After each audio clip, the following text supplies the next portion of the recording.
There is a moment in the narcissist's psychological journey that occurs so rarely that most never experience it.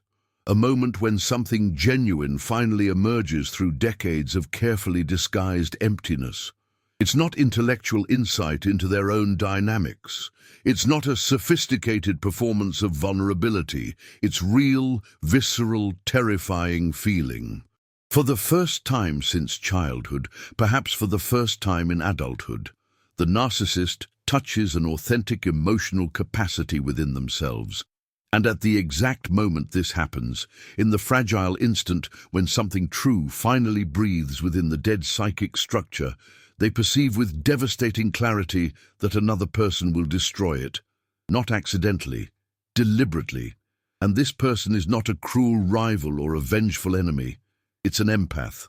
The one who should understand transformation, who should recognize the miracle of something genuine emerging from so much emptiness.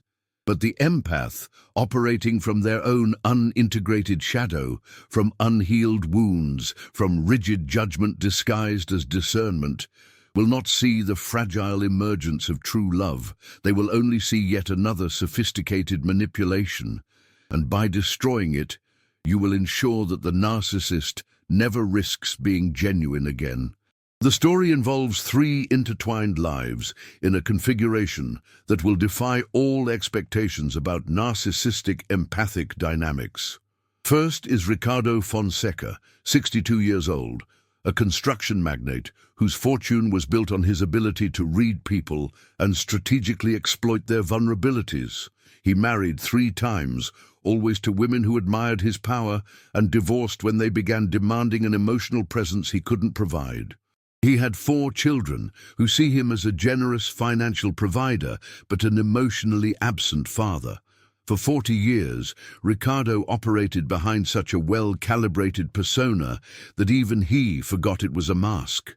His psychological makeup is what I call elevated pragmatic narcissism. He had no grandiose illusions about being cosmically special. He knew he was empty at his core. But he had built an efficient system where emptiness didn't matter. He provided resources, others provided admiration and services. It was a clean transaction. He didn't pretend to feel love for wives or children. He simply fulfilled contractual relationship obligations, and that had been enough for decades. At 60, Ricardo began experiencing something he initially interpreted as a medical problem. A strange sensation in his chest that wasn't exactly pain, but persistent discomfort. He consulted a cardiologist who found nothing wrong. A gastroenterologist also ruled out any problems. It was his family doctor who eventually suggested it might be anxiety or stress and recommended that Ricardo consider talking to someone. Ricardo initially rejected the suggestion. He didn't need therapy. He didn't have emotional problems because he didn't have emotions to be problematic. But the sensation in his chest persisted.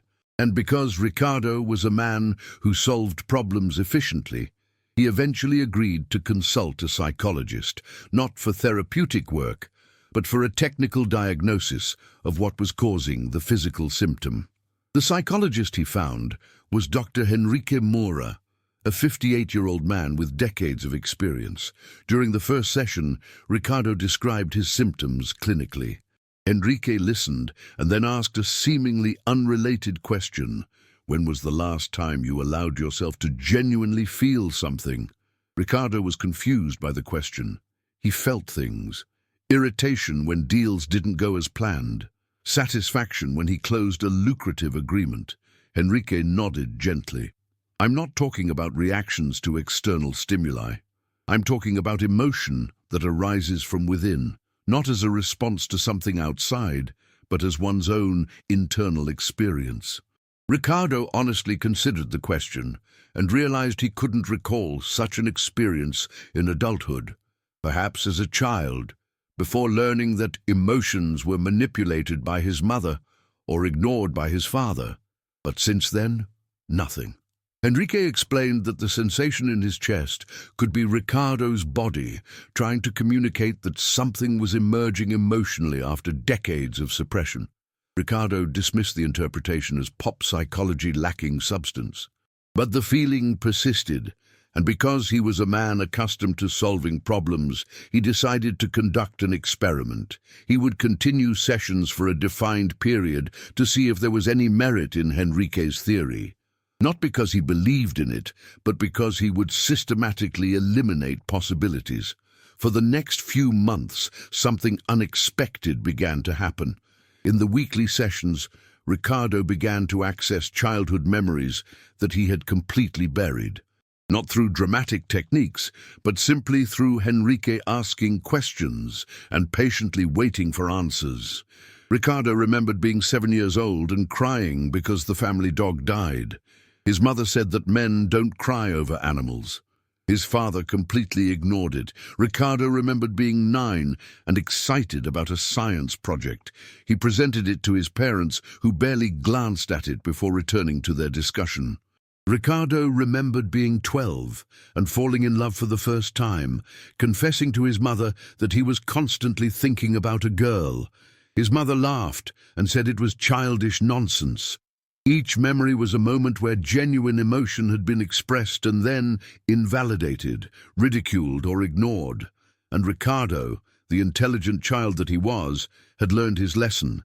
Genuine emotions were vulnerabilities that others used against you or simply didn't matter. So he had turned them off. Systematically, completely.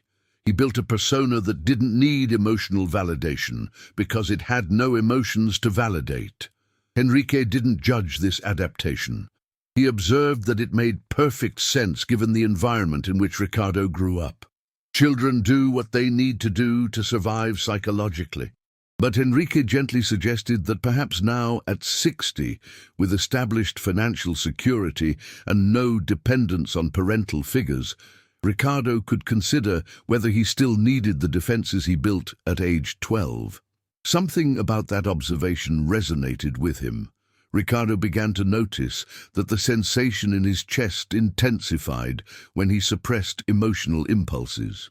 When his young grandson visited, Ricardo felt the urge to hug him, but suppressed it because it wasn't his usual behavior. When his daughter shared her professional achievements, Ricardo felt something that could be pride, but pushed him down before he could fully identify it. When he saw a particularly beautiful sunset, and for a second wanted only to experience the beauty without evaluating its usefulness. Gradually, with Henrique's careful encouragement, Ricardo began to allow himself small moments of genuine emotional experience. Not dramatically, just noticing when something arose internally and not immediately suppressing it. And in those moments, the sensation in his chest changed. It didn't disappear, but it transformed into something that wasn't exactly discomfort. It was more like awakening a part of the body that had been dormant for decades, an uncomfortable tingling of circulation returning. One day, 18 months after starting therapy, Ricardo was in a cafe waiting for a business meeting when he saw a woman at the next table. She was in her 50s. With grey hair she didn't try to hide, eyes that seemed to hold profound knowledge acquired through experience. She was reading a book, completely absorbed, occasionally smiling at something on the page. There was nothing particularly extraordinary about her externally, but Ricardo felt something he had never felt in his adult life. It wasn't simply sexual attraction, it was a deep desire to know her inner self, to understand what made her smile at words on the page, to sit in her presence and simply exist without an agenda. The feeling terrified him. Ricardo stood up to leave, to escape the discomfort, but then the woman looked up, made brief eye contact and smiled. She didn't smile because she recognized him or wanted something. She simply smiled as a simple human acknowledgement of another human being. And something in Ricardo broke, not dramatically, not visibly, but internally his fundamental defenses cracked. Ricardo didn't approach any woman that day, but he couldn't stop thinking about her. Not obsessively like a narcissist would think about a conquest target, but with a genuine curiosity that was completely new to him. He wanted to know who she was, not what she could do for him, just who she was as a person. In the following session with Enrique, Ricardo attempted to describe the experience. Enrique listened attentively to what Ricardo had learned to appreciate. When Ricardo finished, Enrique said something that stuck with him. "What you are describing sounds like the first stages of the capacity to love genuinely, not loving as a transaction or possession, but loving as a deep interest in another being, as an end in itself, not a means to one's own purposes." Ricardo initially rejected the interpretation. He didn't know how to love. He had never loved. But Enrique gently pointed out that just because he had never developed the capacity didn't mean it didn't exist within him. It was simply dormant, waiting for the right conditions to awaken. Ricardo became secretly obsessed with finding the woman from the cafe again, not necessarily to approach her, but simply to see if the feeling had been a momentary aberration or something more significant. It took 3 weeks of regular visits to the same cafe before he saw her again. When he saw her, the same feeling returned, stronger this time, as if recognizing her activated something deep within his psychic structure. This time, Ricardo allowed himself to get closer. He asked if a seat at her table was available. The cafe was crowded, so the question was reasonable. She said it was free. They sat in silence for a few minutes, each reading. And then, naturally, conversation began. She asked about the book he was carrying. He asked about hers. Conversation flowed with an ease Ricardo had never experienced. There was no agenda. There was no performance. Just genuine exchange. Her name was Ana Costa. She was 54 years old, a retired literature teacher after 30 years teaching in public school. She had lost her husband to cancer 3 years earlier. She had 2 adult children living in other cities. Her life was simple now. Reading, walks, volunteering at the local library. She spoke of all this with the quiet acceptance of someone who had made peace with loss and found contentment in simplicity. Ricardo found himself sharing things he never shared before, not about business or achievements, but about the feeling of having lived 62 years without truly experiencing most of them. About being in therapy for the first time and discovering that perhaps he had shut down parts of himself decades ago. Ana listened without judgment. She didn't try to fix or advise. She simply received what he offered. They began meeting regularly at that cafe, always without formal plans. They would simply show up at similar times, and if they both happened to be there, they would talk. Ricardo noticed that Anna's presence had an effect on him that nothing else did. Around her, he felt no need to perform. He could simply exist, and this permission to simply exist without a mask was a gift he didn't know he needed. After 3 months of casual encounters, Ricardo invited Ana to dinner. She hesitated. Ricardo saw her hesitation, and for the first time in his life, didn't interpret it as rejection to be overcome through persuasion, but as a boundary to be respected.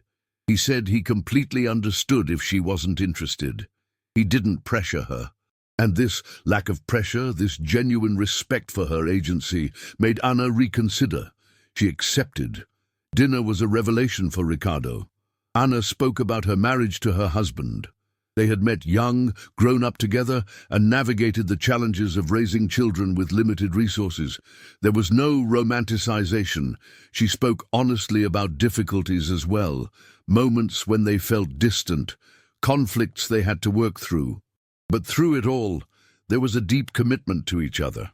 And when he died, Ana said, it was like losing a part of herself, but a part she was grateful to have had, even though having it and losing it hurt deeply. Ricardo listened with something he could only describe as longing.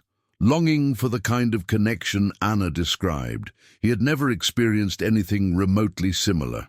His marriages had been efficient transactions that ended when they no longer worked. He asked Ana how one learned to love in that way. Ana gently replied that it wasn't about learning technique. It was about allowing oneself to be vulnerable. about choosing another person repeatedly, even when it was difficult, about seeing another completely and being seen completely in return, vulnerability. The word Ricardo had spent his life avoiding. But sitting there with Anna, he felt for the first time that perhaps vulnerability wasn't a weakness to be avoided, but a gateway to something he had lost. In the following months, something extraordinary happened in Ricardo's psychic structure. In Jungian terms, an aspect of the self that had been completely dissociated began to emerge. Genuine emotional capacity that he had cut off at age 12 was trying to be reborn at age 62. And Anna, without trying, was providing an environment where this emergence was possible. Not because she did anything specific, but because her presence was so genuinely unagendered that it allowed Ricardo to experience connection without fear of exploitation. Ricardo began to feel things he didn't have the vocabulary to describe. When he was with Anna, something in his chest, no longer discomfort, but warmth, expanded. When he thought of her during the day, he felt an impulse not to control or possess, but to protect and nurture. When she shared her sadness about missing her husband, he felt an empathic pain that was completely new. He wasn't performing empathy. He was genuinely feeling her pain as if it were his own. In a session with Henrique, Ricardo tried to articulate what he was experiencing. Henrique listened, and then said something profound. "Ricardo, what you're describing is love. Not a performative version, not possession or transaction, but genuine love where you deeply care about another person's well-being regardless of what they do for you." Ricardo felt terror and wonder simultaneously. Genuine love meant total vulnerability. It meant that Anna had the power to hurt him in ways no one ever had, because for the first time, he genuinely cared about someone other than himself. But it also meant that, for the first time in 6 decades, he was truly alive. Ricardo decided to be honest with Anna about what he was feeling, not as a dramatic romantic declaration, but as a vulnerable sharing of inner truth.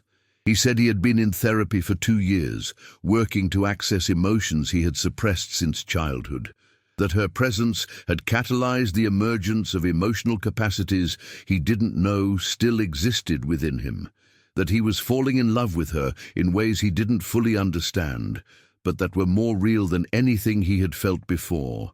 Ina listened with an expression that Ricardo couldn't read completely. When he finished, she remained silent for a long time. Then she said something that was honest but complex. "Ricardo," she said, "I see change in you. I see that you're doing real work. And I care about you deeply, but I need to tell you something difficult. I have a friend whom you hurt deeply 15 years ago." Ricardo felt the world stop. "Who?" he asked. "Camilla Brandon," Anna said. "She was his second wife. We were childhood friends.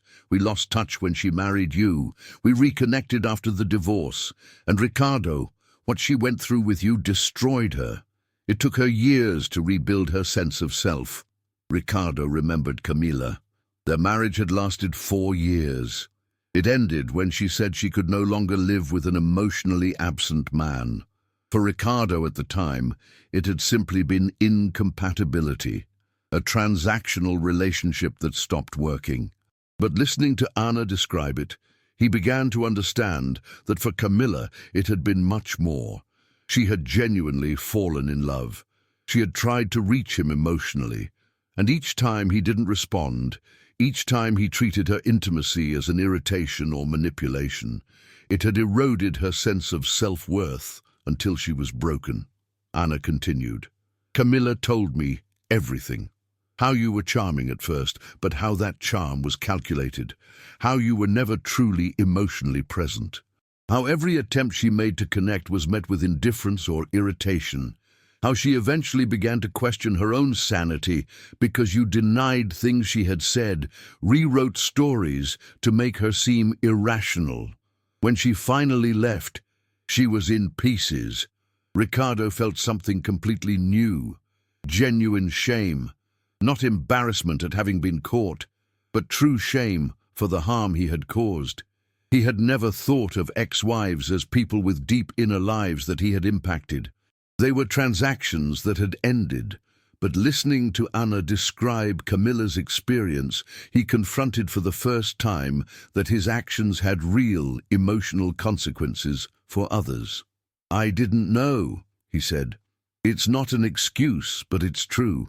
I was completely disconnected from any ability to see or feel an impact on others." Anna nodded. "I believe you didn't know in the sense of allowing yourself to fully recognize it. But Ricardo, Camilla knows we're spending time together, and she's deeply worried about me." Ricardo felt a chill run through him. "What did she say?"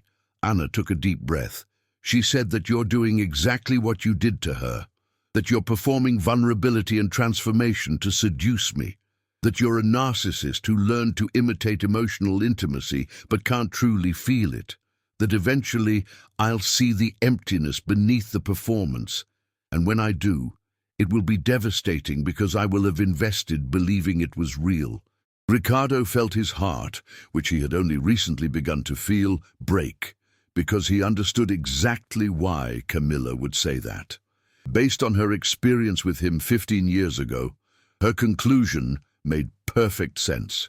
He had been exactly what she described: empty, performing intimacy, and there was no reason for her to believe he had fundamentally changed. "But I've changed," Ricardo said, knowing even as he spoke that there was no way to prove it. 2 years of therapy. Confronting the emptiness I've carried for decades, learning to feel again, all real, all genuine.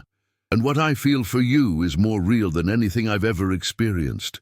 But how do I prove that to someone who witnessed a version of me that was incapable of feeling? Anna looked at him with compassion, but also with something else: uncertainty, doubt. "Ricardo," she said gently, "I want to believe you. I see evidence of change, but Camilla is my childhood friend. She's begging me to stay away before you hurt me like you hurt her. And honestly, I don't know if what I'm seeing in you is genuine transformation or just a sophisticated performance." This was the turning point. The moment when Ricardo realized with devastating clarity that his empath, Anna, the person who had catalyzed the emergence of genuine emotional capacity in him, was going to destroy the only possibility of true love he had ever experienced. Not out of malice, not out of revenge, but out of justified loyalty to the friend he had destroyed when he was a different man, and because there was no way to externally distinguish between Ricardo genuinely transformed and Ricardo performing a more sophisticated act. In psychological terms, what was happening was a clash between two equally valid imperatives. Anna had a responsibility to herself and to Camilla to protect herself from potential narcissists. Camilla had every reason to believe that Ricardo was incapable of genuine change based on her experience. And Ricardo, finally having reached genuine emotional capacity after 6 decades of emptiness, was facing the annihilation of this fragile capacity, not because of his present failings, but because of his past actions. The tragedy was that everyone was operating from valid perspectives. Anna wasn't being unfair in doubting. Camilla wasn't being vindictive in warning. And Ricardo wasn't performing when he said he had changed. But the psychological truth of his transformation was externally indistinguishable from a sophisticated performance of transformation. And without a way to prove the difference, the outcome was predetermined. Richard tried everything he could think of. He offered to have a session with Henry, where Henry would confirm the work they had done. Anna gently pointed out that a therapist would say the client did the work, even if the client was simply performing for the therapist. Richard offered time, years if necessary, to prove consistency. Anna said that narcissists could maintain performances for years if the stakes were high enough. Every offer Ricardo made, every attempt to prove his authenticity, sounded exactly like what a narcissist performing authenticity would say, and Ricardo saw an impossible dilemma. If he gave up easily, he would confirm that he wasn't genuine. If he persisted too long, he would confirm that he was a manipulator incapable of respecting boundaries. There was no right move. Camilla eventually asked to meet Ricardo in person. Anna was present. Camilla looked at Ricardo with complex emotion. There was old anger there, but also sadness.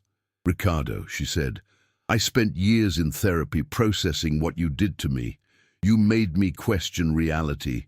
You made me feel crazy. You made me feel like I was the problem when you simply couldn't or wouldn't connect emotionally." Ricardo listened without defending himself. He acknowledged everything. "Yes," he said, "everything you're saying is true. I did those things. I was incapable of genuine emotional connection. I manipulated without being aware of manipulating because I didn't see you as a person with an inner reality as real as my own. I was empty and treated you as an object to temporarily fill that void. And when that didn't work, I discarded you without understanding the harm I was causing." Camilla hadn't expected complete recognition without defensiveness. She expected denial or gaslighting, but Ricardo persisted. "I have no excuse," he said, "only an explanation. I had shut down my emotional capacity as a child because expressing emotion was punished or ignored. I built my entire life without access to genuine feelings. And only at 60 in therapy did I begin to reconnect with the capacity to feel."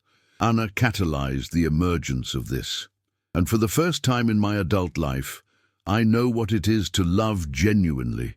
Not to love as a transaction, but to love as to care deeply for another being." Camilla listened with a conflicted expression. Part of her wanted to believe, but a larger part, the part that carried scars from years with him, couldn't allow herself to believe. "Ricardo," she said finally, "I don't doubt that you believe you've changed. Narcissists often believe their own narratives, but I can't risk my oldest friend based on the possibility that this time it's different." And Anna, looking between Ricardo and Camilla, made her decision.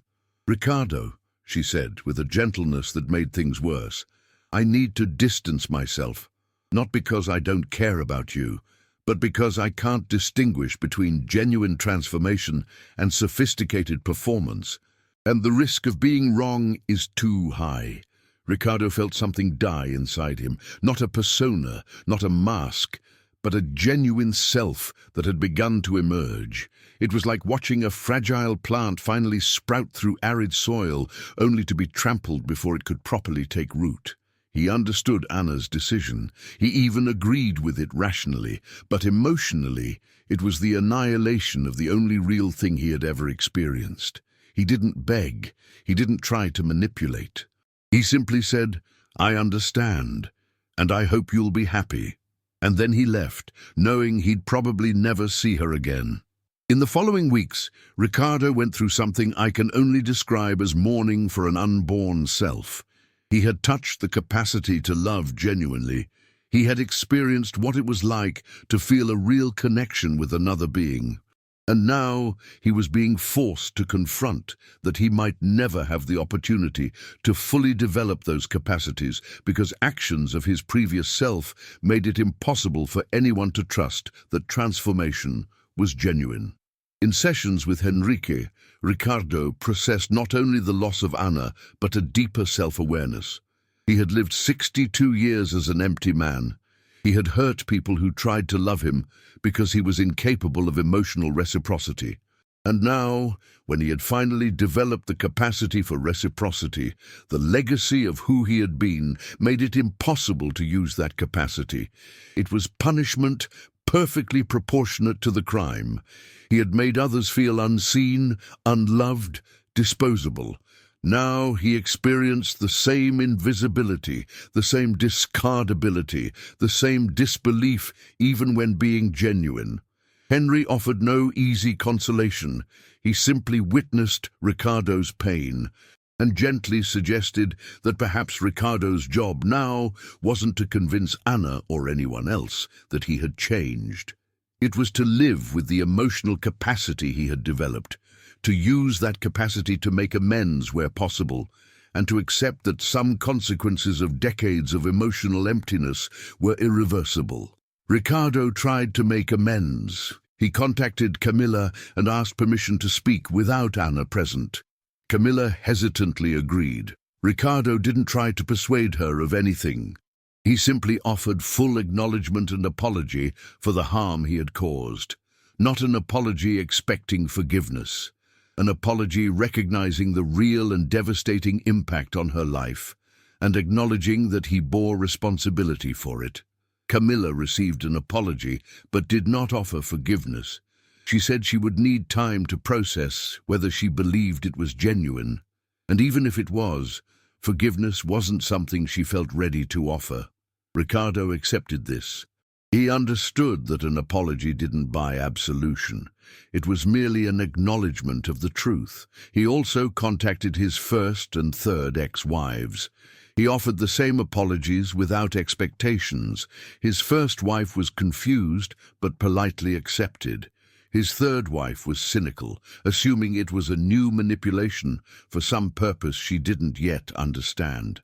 Ricardo didn't try to convince her otherwise. He simply said what he needed to say and let her decide what to do with the information. With children, conversations were more complex. Their relationship with him was based on an understanding of who he was, a financially generous but emotionally absent father. When Ricardo tried to share that he was working to change that, to develop genuine emotional capacity, they were cautiously interested but visibly skeptical. Years of emotional absence couldn't be undone by conversation. Ricardo began to appear differently in their lives, not dramatically, but consistently. He called not to check on achievements, but to ask how they were feeling about life. When his young grandson visited, Ricardo allowed himself to hug the child and feel genuine affection instead of efficiently performing the role of grandfather. When his daughter cried about a difficult divorce, Ricardo sat with her without trying to fix or advise, simply present with her pain. The changes were small, and the children didn't know what to do with them. There was understandable skepticism. But Ricardo continued consistently, not because he expected something in return, but because he finally had the capacity to offer genuine emotional presence and wanted to use it. Months turned into years. Ricardo didn't try to contact Anna beyond a brief email on her birthday, wishing her genuine happiness. She didn't reply, and he didn't expect her to. But he thought of her often with gratitude for having catalyzed an emergence of emotional capacity in him, even knowing he could never be with her. The irony that Jung would appreciate is that precisely what made Ricardo capable of genuine love, vulnerability to being hurt, was what ensured that love would be destroyed. A narcissist who doesn't feel can't truly be hurt by rejection because there's no genuine self to feel pain. But the transformed Ricardo, the Ricardo who finally experienced the devastation of losing Anna in ways that the old Ricardo never could. And that pain, though excruciating, was proof that the transformation had been real. Camilla eventually contacted Ricardo 18 months after their confrontation. She said she had observed changes in him from a distance through mutual acquaintances. She saw how he treated his children differently. She heard that he was consistently in therapy. And although she still carried scars from her time with him, she was beginning to believe that perhaps the transformation was genuine. She didn't offer forgiveness, but she offered recognition that he seemed to be doing real work. Ricardo appreciated the recognition but didn't ask for anything more. He didn't ask him to intercede with Anna. He didn't try to use Camilla's openness as validation to convince others. He simply accepted that some burned bridges would remain burned even after you stopped being incendiary. Anna also heard about Ricardo's changes through Camilla and others. She saw evidence of consistency over time, and part of her wondered if she had made a mistake. But another part, the part that had protected her, remembered that narcissists could maintain performances for years if the motivation was strong. And the decision to protect herself, even if Ricardo's transformation was genuine, had been valid and necessary. Ricardo occasionally considered seeking a romantic relationship with someone else, someone who didn't know his history. But each time he considered it, he felt it would be unfair. Any new person deserved to know about decades of narcissistic relationships he had conducted, and revelation would inevitably create the same doubt Anna had experienced. So Ricardo accepted that perhaps the capacity for genuine love he had developed would never be fully realized in a romantic relationship. But the capacity still existed, and he could express it in other ways. Through genuine presence with his children and grandchildren, through honest connections with friends he had begun to cultivate for the first time, through allowing himself to feel compassion for the suffering of others, even when it didn't benefit him. In a session with Enrique 3 years after meeting Anna, Ricardo reflected on his journey. He had spent 60 years empty, building an external empire, while his inner self was a desert. Then he had met Anna, who catalyzed the emergence of genuine emotional capacity. He had experienced true love for the first time, and he had lost precisely because the legacy of who he had been made it impossible for others to believe in transformation. Was it unfair? Enrique asked. Ricardo thought carefully. No, he eventually said. The consequences of 60 years operating from a vacuum were proportionate. People I hurt, they lived with the pain I caused. My living with the inability to prove transformation when I finally changed is justice, in a way. Painful, but fair. Enrique observed that Ricardo had developed something rare, acceptance of consequences without bitterness. This, he said, is a mark of genuine integration. You are not rationalizing or justifying the past. You are taking responsibility for it while still choosing to live differently now. Ricardo nodded. Anna destroyed the possibility of romantic love with me, he said, but she did it to protect herself, validly based on available evidence. I can't blame her for seeing the truth about who I was and not being able to risk believing that I've fundamentally changed. And paradoxically, the love I feel for her makes me want her to be protected, even if it's protected from me. This is an extraordinary development in Ricardo's psychological structure. He had evolved from a narcissist who didn't see others as having inner reality to a person capable of genuine love, who prioritized the well-being of others, even when it meant accepting his own solitude. The transformation was real, but reality couldn't be proven to those who needed proof before trusting. Anna never went back to Ricardo. She eventually found another partner, a widowed man with a verifiable history of healthy long-term relationships. When Ricardo heard through mutual acquaintances, he felt genuine pain, but also genuine joy for her. This mixture of emotions, pain for his own loss and joy for her well-being, was proof of love that transcended possession. He had loved her not for completing him, but for who she was. And he wanted her happiness, even if that happiness didn't include him. Camila witnessed Ricardo's transformation over 5 years. She saw consistency, she saw evidence of genuine change, and eventually she offered something Ricardo didn't expect: forgiveness. Not forgetting, not a complete restoration of trust, but recognition that the person he had been and the person he had become were fundamentally different. Ricardo received her forgiveness with gratitude, but also with humility. He didn't assume that Camilla's forgiveness meant that others should forgive him. He didn't use it as validation to prove to others that he had changed. He simply accepted it as a gift he didn't deserve, but for which he was grateful. The question that remains is whether Anna was right to distance herself, to protect herself based on Camilla's warning and her own inability to distinguish transformation from performance. Jung would say, there is no single answer. From a self-preservation standpoint, Anna made a valid choice. Protection against narcissistic potential is a legitimate responsibility to herself, but from the standpoint of possibility, she may have destroyed the chance to witness and participate in a rare, genuine transformation. The tragedy is that both perspectives are simultaneously true. Anna wasn't wrong to protect herself. Ricardo wasn't performing a transformation. And the result of two incompatible truths colliding was the destruction of genuine love that could have been meaningful to both of them.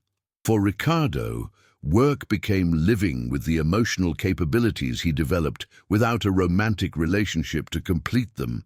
He learned to find meaning in other forms of connection, grandfatherly love for grandchildren, deep friendships with people who didn't know his older self, compassion for strangers that he allowed himself to genuinely feel. And crucially, he developed the ability to sit with his own solitude without trying to fill it with achievements or distractions. Solitude was no longer emptiness. It was space where he could genuinely exist with himself. Sometimes this space was painful because it contained longing for Anna and recognition of wasted decades. But it was real, and reality, even when painful, was preferable to the numb emptiness that had been his existence for 60 years.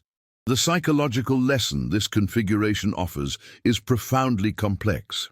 It shows that genuine transformation is possible even for a narcissist who has operated from a vacuum for decades.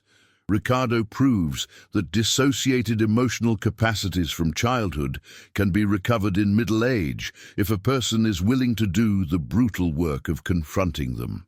But it also shows that transformation, no matter how genuine, does not erase the consequences of decades of destructive operation.